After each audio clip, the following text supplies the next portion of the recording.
The sky over Caltheron Prime was a shade of violet so deep it looked like bruised flesh.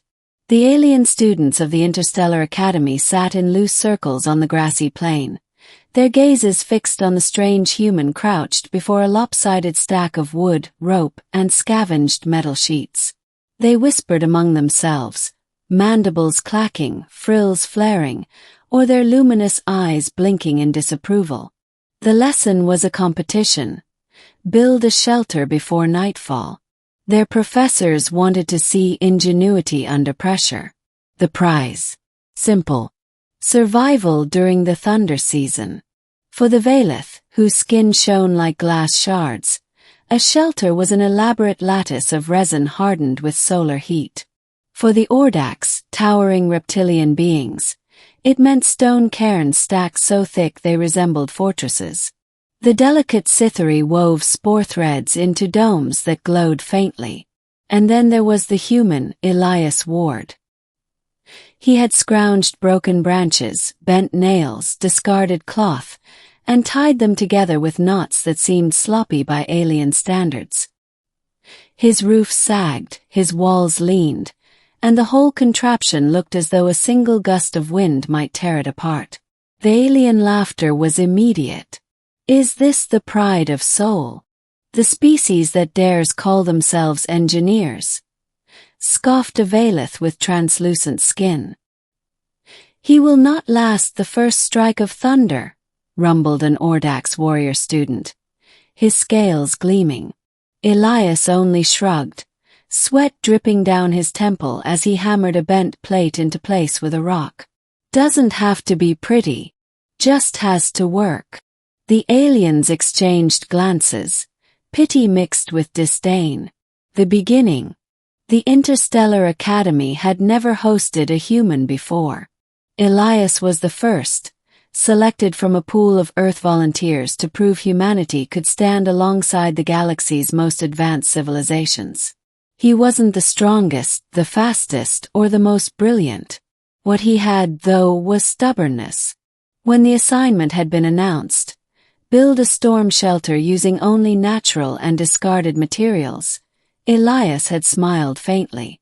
On Earth, he had grown up in Kansas, where tornadoes turned barns into splinters overnight. He knew storms. He respected them. The aliens, however, had only read about Caltheron's thunder season in sterile reports. High electrostatic discharge, winds exceeding 200 kilometers per hour, precipitation density at lethal levels. To them it was an academic exercise. To Elias it was home. Human, hissed a Cythery, her tendrils curling as she examined his shelter.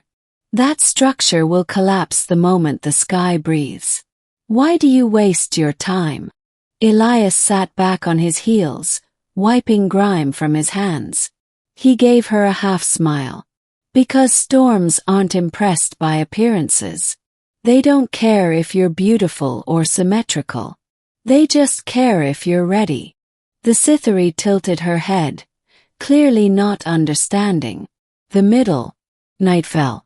The horizon darkened with churning clouds, jagged streaks of lightning splitting the violet sky.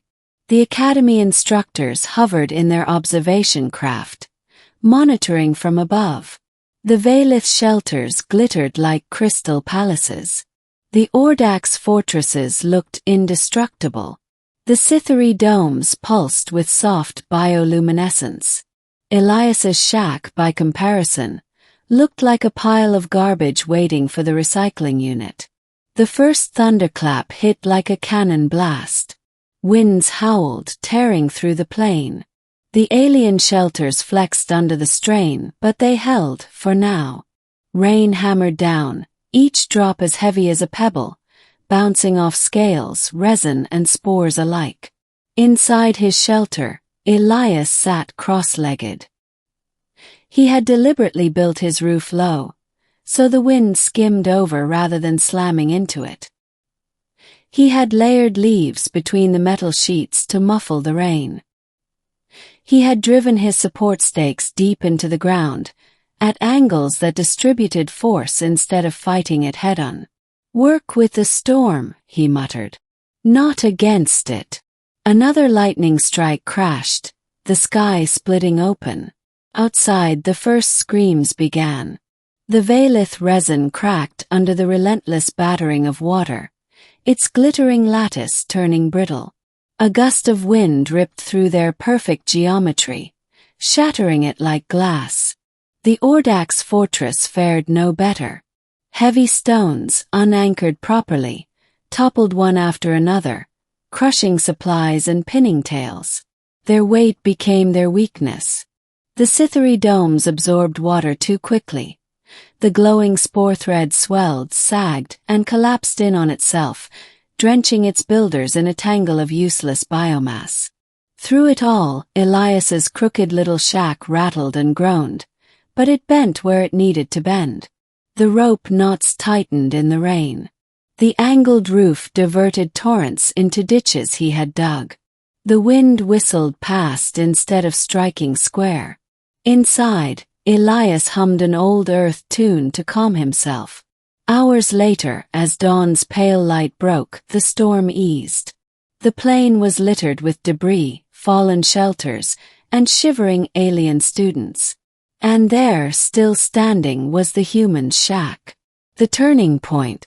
The aliens gathered, dripping wet and humbled. Their eyes, some glowing, some dark, some compound, stared at the crooked structure that had protected one fragile Terran all night while their own elegant designs had failed.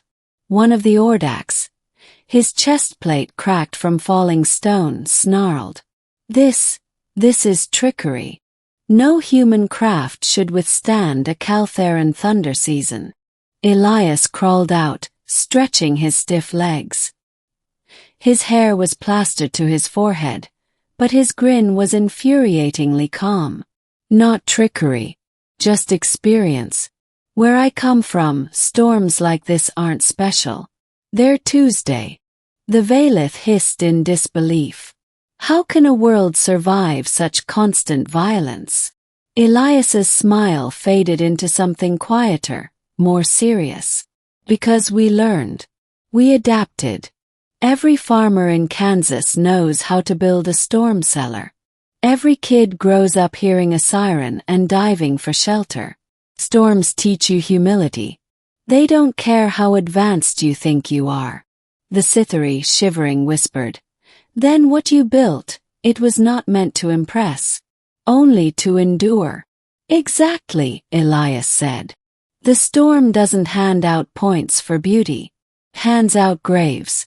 Humans don't fight storms, we survive them."